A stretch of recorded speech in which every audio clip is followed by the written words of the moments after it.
Basil Smikle, candidate, State Senate, 30th District. Leadership is the next topic. Yes. What kind of leader would you be? I'm going to be a leader that builds consensus. I didn't get to where I am in my career, and I wasn't successful in school without listening. In order to be in order to be able to execute and do things in this life, you have to be able to learn how to do them. In order to learn, you have to listen. And frankly, the district is extremely diverse. You have a community that lives at 86th Street, 81st Street in Central Park West, right across the street from the Museum of Natural History, and it includes Central West and East Harlem and goes all the way up to 171st Street in Amsterdam. It's extremely diverse, and you cannot solve a problem by bringing only one person to the table or two people to the table. You have to bring everybody to the table. So I'm going to be a leader that actually listens and tries to build consensus, tries to solve problems, puts the policy ahead of the politics. Hillary Clinton used to teach me that. And I think I have to have an office that really represents, the community, and represents a team of people that reflect my ideas and reflects my willingness to bring consensus. I don't want to have an office that's more concerned about protecting me. I want to advance the needs of my community in Albany, and that's where I think our leadership currently has failed. Okay, so now, Old Harlem versus New Harlem. There is an amazing transition taking place. I think it's generational. I think nationally, people are starting to look at change, and we've heard that a lot, obviously, in the last 2 years with the Obama election. But I think what's happening is that there are parts of the electorate that have generally not been touched by the political institutions and the political establishment. And it's going to take some time, but quite frankly, I became a Democrat because of David Dinkins and Charlie Rangel. I became a Democrat because of people like Bill Clinton and because of Barack Obama, even though we didn't know who he was at that time. He reflects the ideals of what I think are the basis and foundation of the Democratic Party. So my real concern with respect to leadership in this district in the future is that we continue a tradition of leadership.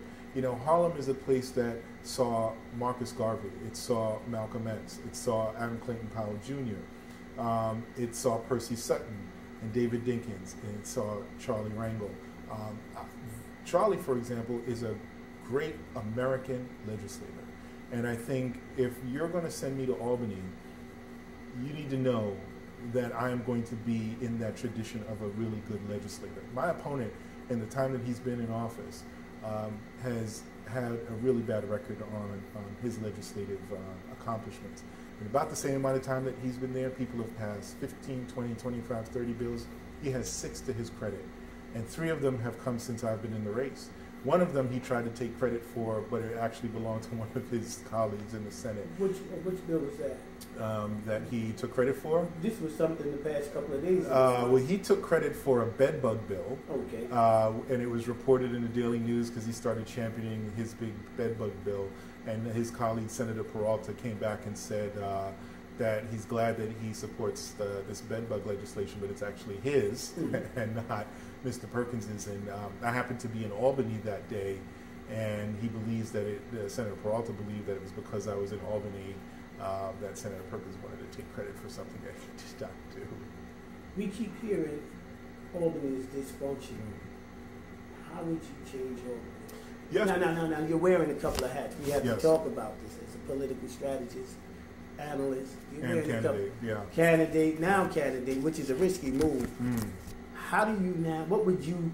Which hat am I talking about? I'm talking to the strategist. How would you change Albany? Well, as a strategist, I would say that it can't be changed overnight. And frankly, I'd say that as a candidate too. As a strategist, it can't be done overnight. I mean, look at Obama and the change message. Everybody wanted things to change immediately, and it will, and it has. But it can't happen overnight because the system that's in place, and Obama talked about this a lot, the system that's in place doesn't allow things to change on a dime. If you've ever been on a Navy ship, you realize that there are about 15, 20 people in the bridge that actually make a boat move. And if Shelley. you try to turn a Shelley. boat around, it's not just Shelley Silver, it's Shelley, everybody. That's one of the But biggest it's trying to claims. turn a ship in the water. It's Uh-huh. very difficult and very complicated. It takes a lot of people to do that. But I think what needs to happen is you need to be able to elect people, get people elected that are more change agents in government. And frankly, what I'd like to see is something that doesn't happen very often, where the governor gets involved in Democratic primaries to elect people that he thinks in this coming administration he can work with to get legislation passed and to get the budget approved. That's something we generally do not see, but I actually think if people come out of their comfort zone, fearing that they will get a challenge that's promoted by the head of the Democratic Party, the de facto head of the Democratic Party, which is the governor, you'd see them be much more responsive to the needs of their community. So I actually think that will play a very significant part should it come to pass. Beyond that, we need to focus on getting people elected who are more change agents. They could be younger, and they generally will be at this point in time, but people who are results-oriented and not from traditional political institutions. Getting back from the old guard to the new guard, Patterson, part of the old guard, his father, Charlie Rangel, Dinkins, people you name. Well, their time has come for them to sit back. Do you agree or disagree? And let someone like yourself, I can say that they have mentored you. Can we say Mm-hmm. that? Yes, sure. But now it's time to say, okay, pass the torch and go sit down. That's Yeah. what the younger generation is tired of, the old guys in not just politics, but everything. Our people of color, don't want to let that torch go. Charlie's been in office in 1970. Yes. You got a race coming up. Yes. You got ethics charges. Yes. Well, I think ultimately the people have to decide. I still support Charlie Rangel. I support David Patterson. I don't. The people have to decide, and I think that the interesting point here is that if we're looking to walk into a seat because they passed the torch, then it may not be as worth it. But sometimes we got to get past this passing the torch and just take it, because they don't. Well, that's the point. Some people just don't want to lay down and say let it go. Well, that's the point. Okay, so Yeah. now if you get elected, Yeah. do you come in here with the new team Mm-hmm. and ask the old guard, come on now, y'all had your time. Enough is enough. But once I'm elected, I have to live in my space, so to speak. I have to do what the needs of my seat are. But if people still want Charlie Rangel to be a member of Congress and Keith Wright to be a member of the Assembly, so be it. I actually think they're good legislators. What's great about Keith, and we're going to talk today about a domestic worker bill, which is something that my father, not having union benefits, but toiling as a textile worker, and he's actually suffering for it now, not having those benefits.